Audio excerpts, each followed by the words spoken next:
A graça e a paz do Senhor Jesus seja com todos. Essa é mais uma oportunidade que Deus nos concede de estarmos juntos por meio da mídia que temos, as mídias sociais e por meio do YouTube, trazendo então mensagens de edificação para a sua vida, para a sua casa. Que Deus abençoe ricamente a sua família. Ainda que o coronavírus queira nos fazer esquecer, eu gostaria de compartilhar com vocês que estamos na semana da Páscoa e não devemos deixar passar sem fazermos as devidas ponderações sobre este evento tão importante na história do judaísmo e, por conseguinte, na história do cristianismo, uma vez que a Páscoa tem a sua plena aplicabilidade em Cristo Jesus, o nosso Cordeiro Pascal. Em 1 Coríntios capítulo 5, versículo 7, a parte B do texto, um texto bem conhecido, diz assim: pois também Cristo, o nosso Cordeiro Pascal, foi imolado. Essa é provavelmente a referência mais usada pelos cristãos em todo o mundo nesse período, e principalmente os evangélicos, porque destacamos que Cristo é o nosso Cordeiro da Páscoa. E esse é o único texto no Novo Testamento que encerra Cristo como Cordeiro Pascal. Os demais destacam Jesus como Cordeiro, mas não descrito como Cordeiro Pascal, não com o termo Pascal, que é uma referência direta ao sacrifício de sua morte para nos conferir a salvação. Aqui eu estou partindo do pressuposto que você já conhece devidamente a história da Páscoa, inclusive você a essa altura do campeonato já deve ter lido com seu filho, com sua filha essa semana e ensinado sobre a primeira Páscoa, aquela celebrada no Egito. Se ainda não fez, ainda está em tempo de assim fazer. Eu gostaria de considerar com vocês o contexto em que esse versículo, que descreve Cristo como sendo nosso Cordeiro Pascal, está inserido. Por que Paulo se refere a Jesus como Cordeiro Pascal nesse texto? O que ele quer destacar? Nós vamos então olhar para esse texto mais de perto e entender isso. Se você está com a sua Bíblia, você pode abri-la para 1 Coríntios capítulo 5. Abra aí a sua Bíblia para 1 Coríntios capítulo 5. Leia comigo a partir do versículo 1. E nós vamos, à medida que formos fazendo a leitura, nós vamos trazendo as suas implicações desse contexto, tá bom? 1 Coríntios 5, verso 1. Geralmente se ouve que há entre vós imoralidade, e imoralidade tal como nem mesmo entre os gentios. Isto é, haver quem se atreva a possuir a mulher de seu próprio pai. E contudo andais vós ensoberbecidos, e não chegastes a lamentar, para que fosse tirado do vosso meio quem tamanho ultraje praticou. Eu, na verdade, ainda que ausente em pessoa, mas presente em espírito, já sentenciei, como se estivesse presente, que o autor de tal infâmia seja, em nome do Senhor Jesus, reunidos vós e o meu espírito, com o poder de Jesus, nosso Senhor, entregue a Satanás para a destruição da carne, a fim de que o espírito seja salvo no dia do Senhor Jesus. Não é boa a vossa jactância. Não sabeis que um pouco de fermento leveda toda a massa? Lançai fora o velho fermento, para que sejais nova massa, como sois de fato sem fermento. Pois também Cristo, nosso Cordeiro Pascal, foi imolado. Por isso celebremos a festa não com o velho fermento, nem com o fermento da maldade e da malícia, e sim com asmos, ou os asmos da sinceridade e da verdade. Que Deus aplique esta porção da sua palavra em nossos corações. Volte um pouco ao verso 1. Paulo diz: geralmente se ouve que há entre vós imoralidade, e imoralidade tal como nem mesmo entre os gentios. Isto é, haver quem se atreva a possuir a mulher do seu próprio pai. O que temos aqui é o apóstolo Paulo fazendo uma grave denúncia contra a igreja de Corinto. E a denúncia tem como título impureza, ou um termo mais forte, imoralidade. A palavra que é traduzida nesse texto por imoralidade é a palavra grega de onde se deriva a nossa palavra pornografia. Paulo estava então denunciando um pecado aqui de ordem sexual. uma relação sexual ilícita. Mas atente para a gravidade dessa imoralidade. Paulo destaca que essa relação sexual ilícita era algo incomum mesmo entre os descrentes. Mesmo os ímpios consideravam tal prática como sendo inaceitável, que era a relação sexual entre um enteado e a esposa do seu pai, isto é, a sua própria madrasta. A lei de Deus declarava claramente uma condenação a esse tipo de ato, e a condenação era a morte. Era classificado como sendo incesto e adultério, e isso maculava a honra do pai, como você pode observar em Levítico 18 e verso 8. A lei romana também proibia essa prática, não só a lei judaica, a lei de Moisés, mas a própria lei romana. Apesar disso, isso estava acontecendo, e onde? No ambiente da igreja. Algo totalmente inadmissível, um ambiente totalmente impróprio para que isso estivesse acontecendo. Era uma prática totalmente reprovável para alguém que dizia ser discípulo de Jesus, ou que era discípulo de Jesus. Isso então nos aponta, irmãos, a potencialidade que a igreja tem para o que é errado. Somos o povo de Deus, mas temos o potencial para fazer o que é errado. Se tem um elemento envolvido por ocasião da Páscoa, é a santificação. A santificação deve ser uma marca na vida do cristão. E é interessante que nesse contexto do capítulo 5, versículo 7, quando diz que Cristo, nosso Cordeiro Pascal, foi imolado, o que Paulo está tomando é a figura do contexto da Páscoa. Há muitos que põem em xeque a natureza da igreja diante dos erros que alguns que fazem parte dela cometem. Há pessoas até que deixam de ir à igreja por saberem de algo que alguém da igreja fez. Como se tivéssemos uma igreja plenamente formada de pessoas glorificadas, logo livres do pecado. Mas a igreja é composta de pecadores, e pecadores têm o terrível potencial de fazer o que é errado. A igreja local é um conjunto de pecadores passíveis de cometerem erros, de pecarem contra Deus, de fazerem coisas terríveis, caso não estejam firmes na presença do Senhor.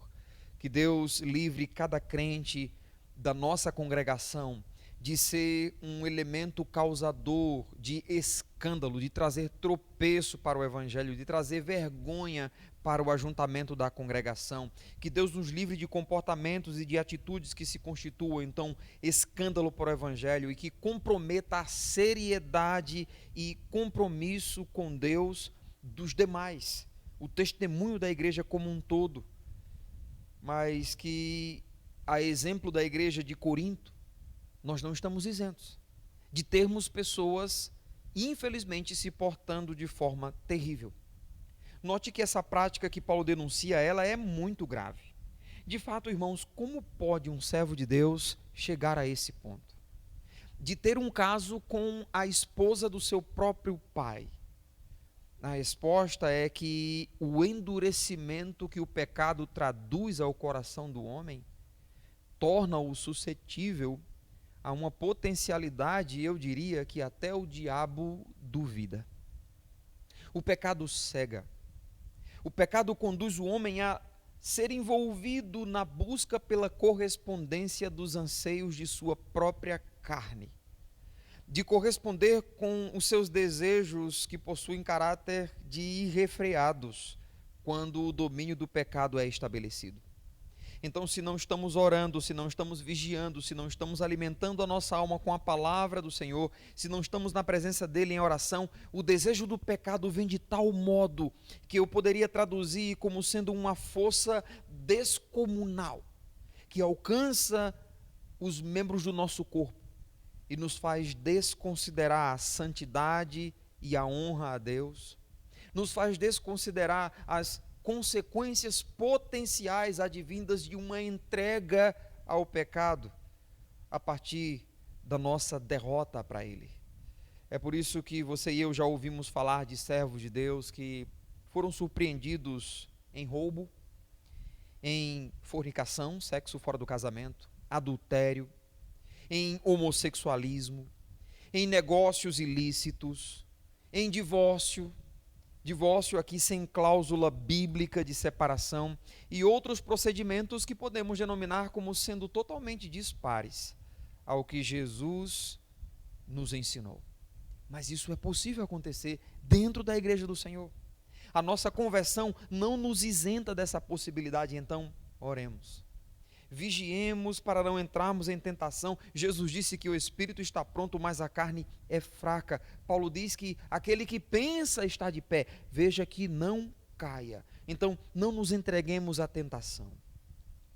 Será que alguém que está ouvindo essa mensagem é alguém que tem sido bombardeado em seus pensamentos para entregar-se ao pecado? Talvez uma tentação tenha consumido suas afeições e um desejo intenso de se entregar tem invadido o seu pensamento. Alguém que tem alimentado uma possibilidade de adultério diante de investidas que tem recebido. Alguém que tem alimentado uma possibilidade de concretizar um divórcio, mesmo não tendo uma cláusula de evasão bíblica. Alguém que tem se consumido no íntimo do seu ser por causa de desejo homossexual. Alguém que tem pensado recorrentemente, talvez, em tirar a própria vida, cometer suicídio. Talvez a sua tentação não esteja nessa lista que eu acabei de citar, mas você sabe o que tem batido à porta do seu coração.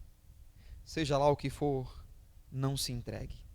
Considere as palavras do apóstolo Paulo em 1 Coríntios 10, versículo 13: não vos sobreveio tentação que não fosse humana, mas Deus é fiel e não permitirá que sejais tentados além da vossa força. Pelo contrário, juntamente com a tentação, vos proverá livramento, de sorte que a possais suportar.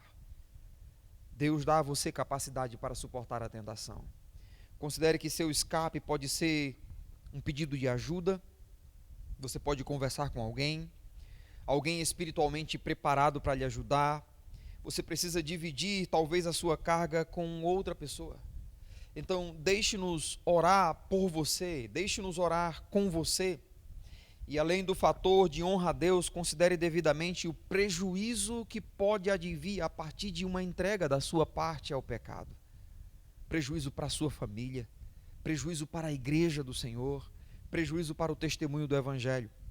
Então, feita essa consideração da possibilidade de na igreja termos alguém com um procedimento totalmente em desacordo com a vontade de Deus, e cientes de que esse alguém pode ser eu, ou mesmo você, o que deve nos trazer então um senso de vigilância, consideremos também o problema seríssimo que Paulo denuncia nesse caso. Olhe comigo para o verso 2 e atente para a negligência da igreja diante do que estava acontecendo.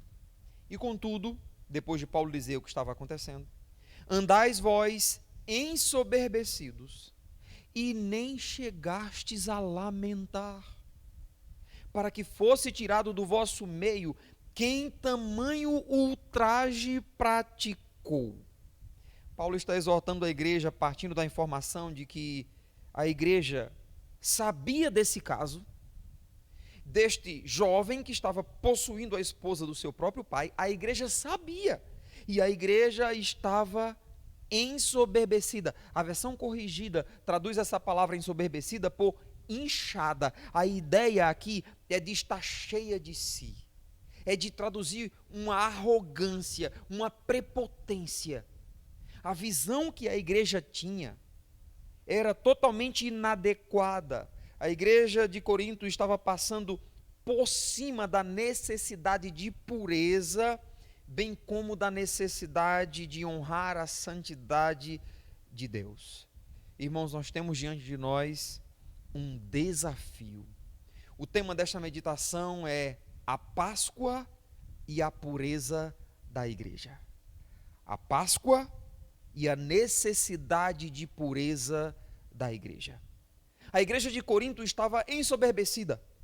Talvez estavam muito contentes pelo número de cristãos que haviam chegado a fazer parte daquela congregação. Talvez eles estavam ensoberbecidos pelo conhecimento, o nível que tinha de pregadores honrados junto a elas. Não sei o que conduzia aquela igreja a essa arrogância, mas Paulo destaca que tal arrogância fazia com que eles estivessem cegos. E aqui nós temos um desafio, como igreja, considerarmos a necessidade de pureza, bem como de honra à santidade de Deus.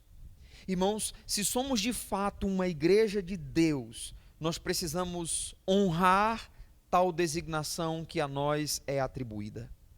Nós vivemos um tempo de muitas igrejas, e aqui igrejas denominações.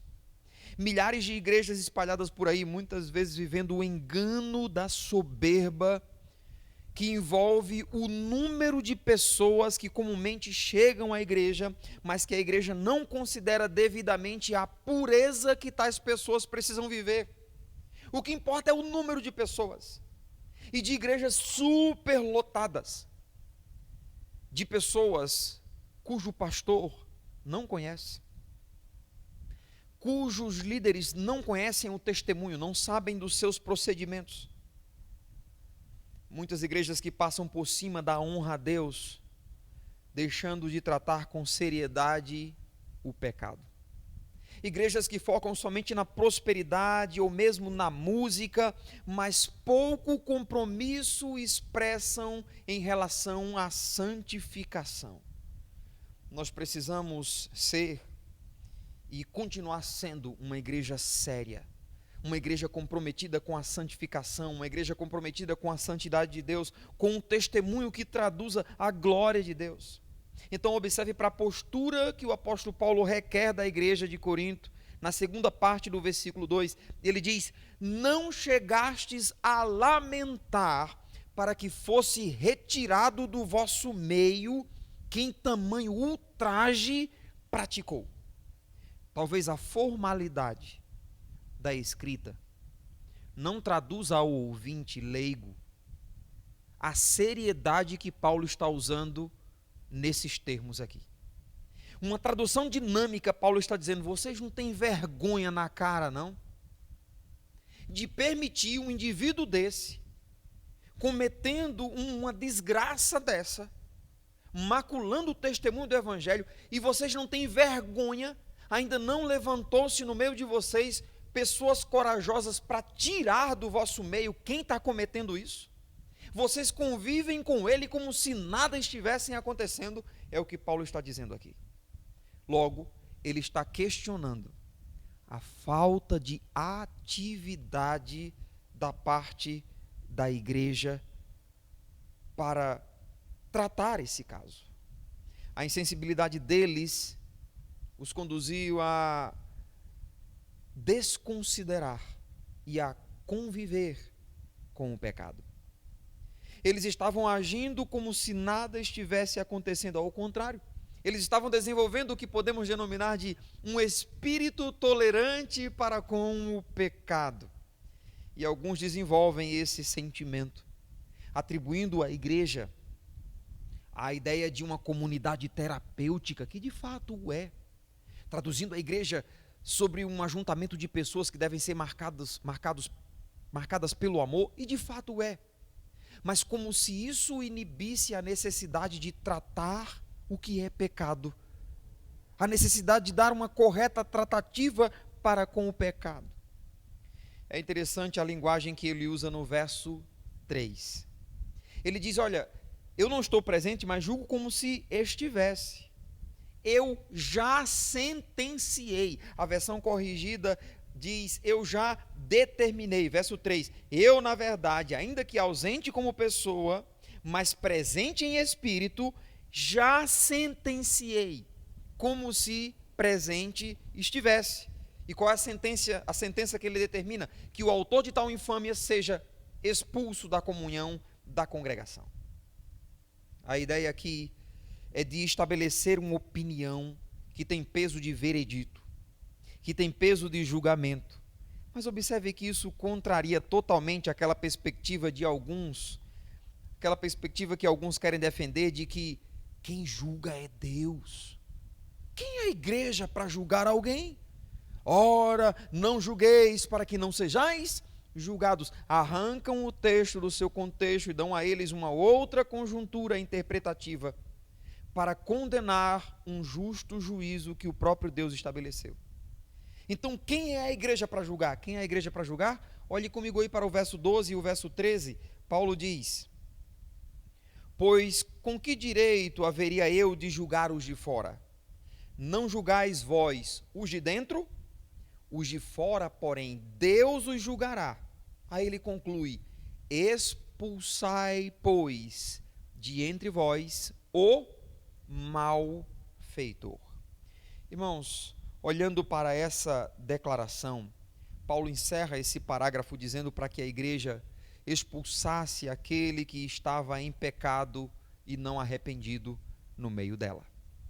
Se você voltar um pouco aos versos 4 e 5, Paulo aponta qual seria a natureza dessa expulsão desse indivíduo da igreja. Paulo diz: em nome do Senhor Jesus, entregue a Satanás para a destruição da carne, a fim de que o espírito seja salvo no dia do Senhor Jesus. É interessante destacar que Paulo não entrou no mérito do aspecto salvífico. Paulo não entrou no mérito da salvação deste homem que estava em pecado. Ele tão somente apontou para a sentença que a igreja deveria estabelecer: excluí-lo da comunhão da congregação. Se este é salvo, ele não perderá a sua salvação. O texto é claro: para que ele seja salvo no dia de Cristo. Então, se ele é salvo, não perderá a salvação, entretanto, ele deixará de ter a proteção que está sobre a igreja. Ele será entregue para ser tocado pelo diabo, o qual tem autoridade para destruir a carne, ainda que o espírito seja salvo no dia do Senhor. Lembre-se, João escreve em sua epístola que somos do Senhor e o maligno não nos toca. Quando estamos na comunhão da congregação, Satanás só poderia nos tocar se Deus permitir, por propósito dele, como foi, por exemplo, em Jó. Ele só toca em Jó depois de Deus permitir, do contrário ele não podia fazê-lo. Então, Satanás não pode tocar em nós. Aí eu fico pensando nessa teologia pentecostal que alguns seguem, né? Eu tropecei, foi o diabo que me deu uma rasteira. Aí chegou uma doença, e isso foi o cão que me mandou, e coisa e tal. Como se isso estivesse fora do governo de Cristo. Primeiro, desconsideram que essas coisas fazem parte de um mundo caído. Segundo, desconsideram que Deus, em sua soberania, pode usar essas coisas para a sua própria glória. Mas não é que Satanás pode nos tocar sem Deus permitir. Mas nesse contexto, quando a igreja se reúne e entrega um indivíduo ao mundo, a igreja está tirando de sobre ele a proteção que está na dinâmica de comunhão da congregação, entregando esta pessoa ao diabo para ser talvez destruída em sua própria vida, mas sua alma ser salva no dia de Cristo.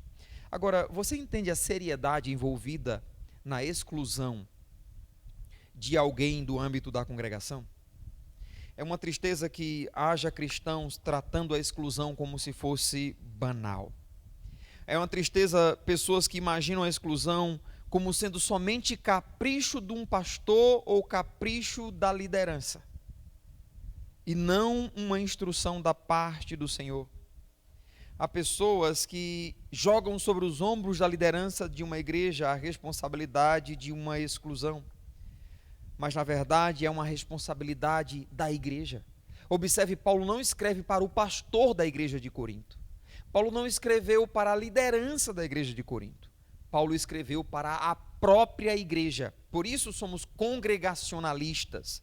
Cremos que a administração da igreja deve dar-se a partir da própria igreja. Um pastor é submisso à igreja, um pastor guia a igreja, as ovelhas do Senhor, mas Deus cobra da igreja. Paulo não escreve para os pastores de Corinto, ele escreve para a igreja de Corinto. A Bíblia então descreve uma posição terrível para aquele que é excluído. Ele foi entregue a Satanás para a destruição da carne, e eu diria, se todo excluído considerasse isso. Não o faz porque, via de regra, está endurecido pelo engano do pecado e não consegue atentar para isso. Sobre o risco que é ser excluído da dinâmica da comunhão da congregação. Mas que tristeza também que haja cristãos com dificuldade de aceitarem a necessidade de exclusão de certas pessoas da comunhão da congregação. São tão insensíveis que passam por cima de textos tão claros como esse, de 1 Coríntios 5, e de Mateus capítulo 18, quando Jesus disse que se alguém não aceita a correção, deve ser considerado um gentil e publicano. Se este for exortado, não aceita, leva 2 testemunhas, não aceita ainda, diz a igreja, não ouve a igreja, considera o gentil e publicano. Pessoas assim são tão insensíveis que não percebem que, ao defenderem um irmão em pecado, votando, por exemplo, contra uma exclusão, ou mesmo se abstendo sob a égide de não ser cúmplice da exclusão de alguém, pessoas que agem assim estão sendo convenientes, estão sendo cúmplices com o pecado praticado por tal indivíduo e, por assim ser, estão desonrando a Deus por desonrarem a palavra dele. Eu sempre questiono como conseguem viver com consciência tranquila, uma vez que são cúmplices do pecado cometido por aquele que eles defendem. Conseguem, eu diria, pela ignorância que vivem. Regidos pelos sentimentos e não pela palavra de Deus, algumas pessoas preferem dar um jeitinho na interpretação das Escrituras que chegam ao ponto de considerarem ninguém deveria ser excluído da dinâmica da comunhão. No versículo 6, Paulo diz assim: não é boa a vossa jactância. Não sabeis que um pouco de fermento leveda toda a massa? A palavra traduzida aqui por jactância descreve algo pelo qual alguém se gloria. Aqui é interessante destacar. A igreja de Corinto não só não tomava qualquer atitude relativa ao pecado desse homem, como se gloriava em relação a isso. Seria o equivalente a alguém se orgulhar da posição que tem de rejeitar a disciplina da igreja, ou na igreja. Eu totalmente questiono esse sistema, eu totalmente rejeito e me orgulho disso. Você se orgulha de algo que contraria as Escrituras? Então, diante dessa postura, Paulo acrescenta: não sabeis que um pouco de fermento leveda a massa toda? Paulo usa a figura do fermento agindo na massa para ilustrar o risco que a tolerância para com o pecado traz no seio da igreja. Só precisa um pouco de fermento para que toda a massa seja levedada, isto é, a massa é totalmente afetada por um pingo de fermento que nela é depositada. Irmãos, em diversas passagens das Escrituras, o fermento é tomado como figura representativa do pecado. Isso é muito comum, por exemplo, na constituição da Páscoa, em Êxodo capítulo 12, você pode conferir isso. Então, com essa figura em mente, de o fermento como ilustrando o pecado, no versículo 7, Paulo diz: lançai, pois, fora o velho fermento, para que sejais massa nova, como sois de fato sem fermento. O que Paulo está dizendo é contraditório. Vocês são massa nova, mas estão permitindo um fermento velho. Isso não é conveniente. Paulo está ligando a vida de pecado daquele homem na igreja como sendo o fermento que influencia toda a massa, ou seja, a igreja. Então Paulo estende sua aplicação fazendo uma comparação com a Páscoa, pois também Cristo, nosso Cordeiro Pascal, foi imolado. O que Paulo está dizendo é que, assim como na primeira Páscoa, o pão sem fermento era uma figura da libertação do povo por ocasião da celebração da Páscoa, assim na igreja deveria ser sem fermento, ou seja, afastada do pecado, uma vez que Jesus, o supremo Cordeiro, foi imolado para a suprema Páscoa. Assim como o fermento não era conveniente por ocasião da Páscoa judaica, não era conveniente o pecado no seio da igreja. A nova massa, estabelecida a partir do Cordeiro que foi imolado, que foi sacrificado. A igreja não deve, pois, agir com insensibilidade e então tolerância para com o pecado na dinâmica da sua convivência. A Páscoa envolve um contexto de santificação. A igreja deve viver de forma pura, não pode tolerar o pecado, não pode, porque fazer isso é desconsiderar o sacrifício do Cordeiro Santo que foi sacrificado para que não mais vivêssemos debaixo da escravidão do pecado. Irmãos, uma marca essencial da igreja é uma nova vida. É um povo que expressa santificação. Paulo descreve como sendo uma nova massa. Irmãos, zelemos por essa posição, nova massa, livres do fermento do pecado. Zelemos por nossas vidas em particular e também pela vida da igreja como um todo. Corrijamos uns aos outros e nos deixemos ser corrigidos. Exortemos os que forem surpreendidos em alguma falta com a palavra de Deus para trazê-lo à restauração.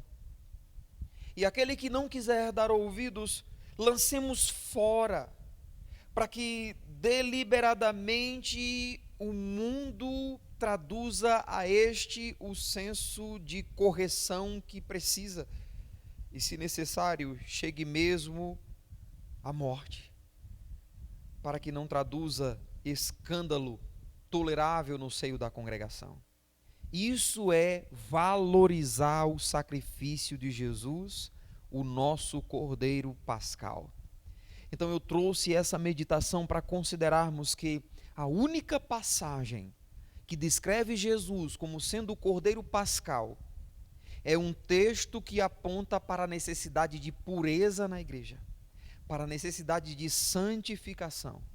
Assim, irmãos, quando tudo isso passar e voltarmos à nossa dinâmica de comunhão, zelemos por sermos um povo marcado pela santificação. Não há de nossa parte uma proposta para a caça às bruxas. Não há de nossa parte uma proposta para uma postura de crentes investigadores, detetives da fé. Mas há de nossa parte, claro, o zelo pela santificação, o zelo pela pureza, para que o pecado não seja uma marca em nossa convivência. Assim, nessa Páscoa, lembremos a necessidade de que, como igreja, somos massa nova, porque Cristo, nosso Cordeiro Pascal, foi imolado para que todo o fermento do pecado fosse afastado da nossa vida. Que Deus aplique, pois, essa meditação no nosso coração, na minha vida, na sua vida, e que, como igreja, não recebamos esta exortação de Paulo, que não nos seja pertinente, antes, sejamos uma igreja séria, que lidar com o pecado de forma séria, não desprovido do amor, insistindo para que cada cristão que esteja no erro seja restaurado, mas aquele que deliberadamente permanecer, escolhendo viver no erro, que seja, pois, dito a ele: arrependa-se, ou você será cortado da nossa comunhão, o que é algo sério.